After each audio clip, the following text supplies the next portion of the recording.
বাবরের নামে কেন?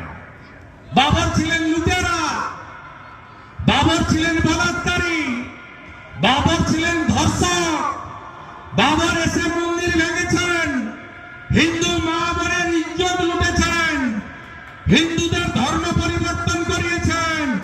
বাবরের নাম লিখতে দেব না।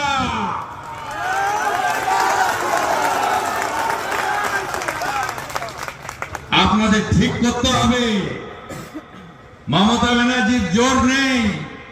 যদি দম থাকতো তাহলে বিনা অনুমতিতে কয়েক লক্ষ লোক জড়ো করে বাবরের নামে শিলান্যাস হতো না। তাই মমতা যদি মুখ্যমন্ত্রী থাকে, হুমায়ুনরা যদি 90 জন এমএলএ নিয়ে আসে, বাবরের নাম তো লেখা হয়েছে, লেনিনের নামও মোছা হবে, এখানেও ঔরঙ্গজেবের নাম লিখে দিয়ে যাবে। আর বিজেপিকে যদি আনেন, মন্দির মসজিদ গির্জা গুরুদ্বারায় কোনো বাধা নেই, বাবরের নাম তো লিখতে দেব না।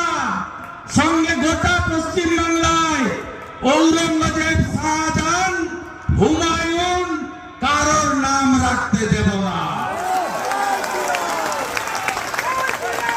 ঠিক করতে হবে আপনাদের।